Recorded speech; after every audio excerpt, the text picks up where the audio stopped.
Okay, what I have here is I have quinoa. I have two types. I have the white quinoa, I have the red quinoa. And quinoa is called the mother grain in the Andes. It's actually my favorite grain. It's gluten-free, easy to digest, cooks in hardly any time at all, and I'm going to cook it in the pressure cooker, and I'll tell you more about that.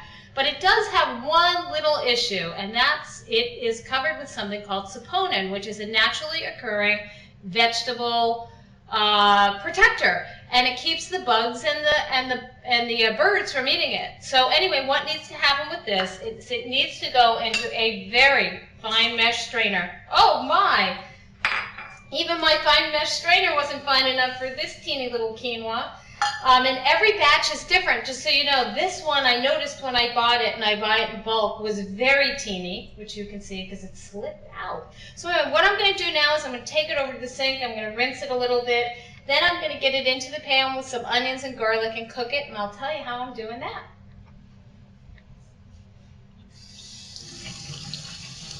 So I'm just going to rinse just a little bit. I just want to make sure that there's no bitterness to it, and that's what happens with that saponin. Now, one company actually tried to get the saponin off, and what happened was the bugs ate it. So that's not too good. That's not really what we want to happen.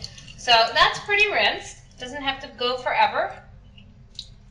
And I'm just going to bring it over and get the other ingredients into my pressure cooker. Now, you can do this in a regular pot. I have done it in a regular pot many, many times, but it's even faster in the pressure cooker. It's only 5 minutes at pressure.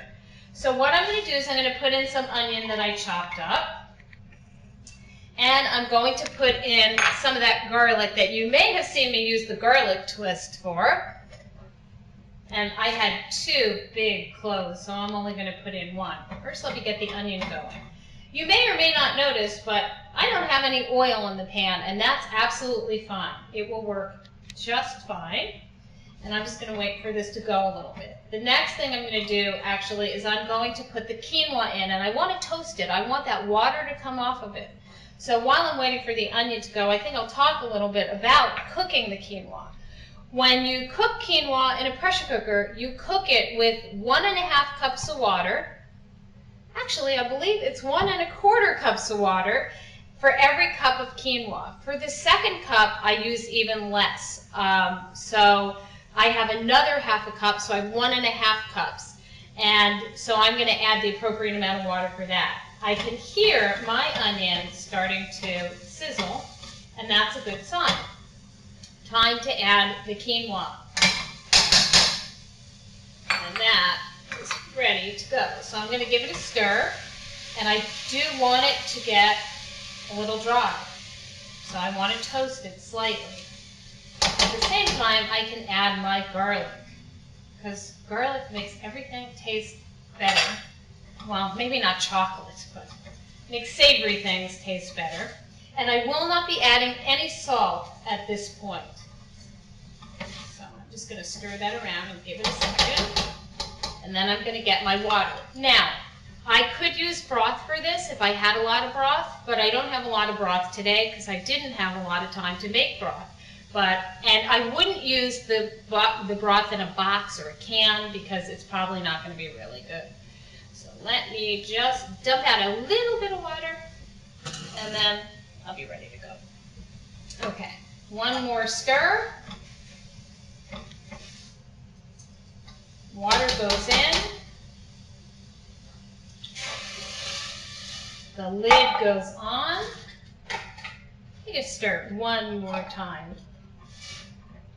Everything done there. I'm going to put the lid on. I'm going to lock it. I'm going to grab my timer, and I'm going to set it for 5 minutes. Now, I do not start timing until this little yellow button pops up on the pressure cooker. That's when it's at pressure. When it reaches pressure, what I do is I turn the heat down.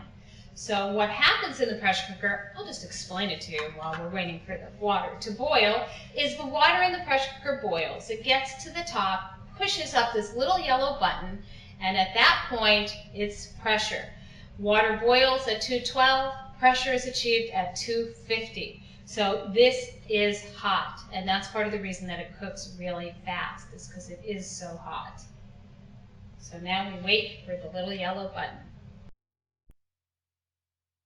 Okay, the button popped up. I'm going to turn the heat down to low.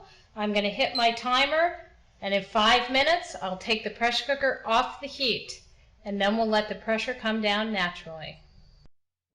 Okay, the quinoa has come off the heat. The pressure release button came down. I can now open the pressure cooker. Gotta tell you, it's really hot, so make sure you tilt this lid away from you. And what I'm going to do is I'm going to put the quinoa on the plate. I also didn't tell you why I put the red quinoa in here, and the reason I did is because the red quinoa has a little bit more antioxidants, but in general, quinoa is such a nutritious food, it doesn't matter. The other thing is, I really like the way that it looks when you get it on the plate. So that's the reason that I put the red in there. It just gives it a little more interest. Now, some people don't know how to spell quinoa. It's Q-U-I-N-O-A, and it's pronounced quinoa, like K-E-E-N-W-A. One of the most nutritious foods you can have. If you want to serve this for breakfast and you want something a little sweeter, don't add the onions and the garlic. And you can serve this under anything the same way that you would use rice. One of my best and easiest dishes.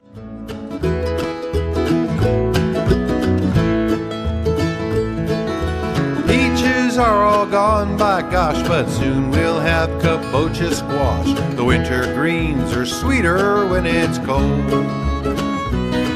We keep our diet balanced because modern life's a challenge, but its many pleasures can't be oversold. And on market day in our hometown, we rise and shine and head on down, where the families and the farmers meet and thrive. Because we're taking nature's course, we get it fresh right from the source, where the bounty of the county comes alive. Where the bounty of the county comes alive.